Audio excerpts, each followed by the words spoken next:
What's up, guys? I just want to give some of my thoughts about the recent Reds news over the past 24, 36 hours plus. This has probably been one of the real, true low points of Reds fandom.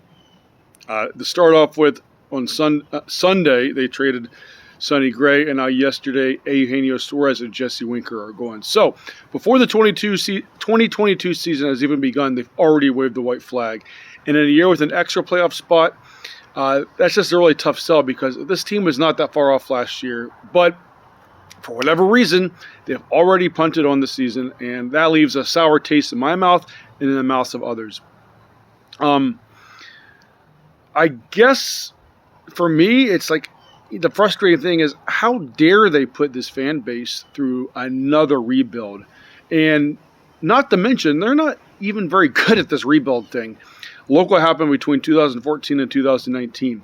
They completely bungled that every step along the way. And it's almost like the pinnacle of this was last year, 83 wins. Like, under this ownership, under this front office, that seems to be the best they can ever do. So at this point, I feel like, okay, next few years are going to suck, and maybe in 3 or 4 years I'll be a 500 team, and then I'll tear it down again.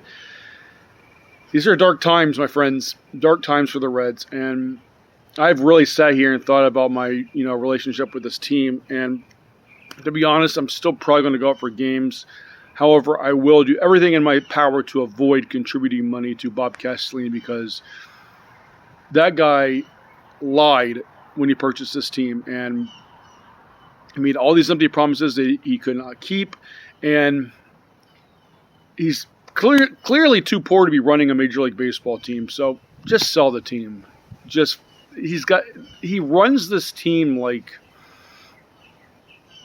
he's a single father of 5 making $30,000 a year, and he has one box of macaroni to share amongst the kids. I mean, it just seems like for all involved, this is such a burden, and it's just hard to sit back and watch. And then you got Nick Krall, who, yes, he has his hands tied with working under Bob, but he just says the dumbest things that completely drain the life out of this fan base. And he also insults our intelligence by saying that this is not a rebuild, and just call it what it is. It's a rebuild. But it almost feels like more like a fire sale because the returns on these trades, I mean, I'm not excited. I mean, I've studied them, and it just seems like an excuse to clear as much salary as possible. Even look at a guy like Jesse Winker. He really wasn't making that much money. I mean, he's young, and why? There's an extra playoff spot this year. They were not that bad last year. I never figured all along they were going to keep Castellanos, but to go in this direction and to put your fans through this again is an absolute joke. And it's just, I'm going to continue to watch this team and root them on and hope for the best. It just sucks. And you look at a guy like Joey Votto, who's been through all this since day one, and I would not blame him one bit if he asked to be traded because he deserves a real, legitimate championship shot before the end of his career.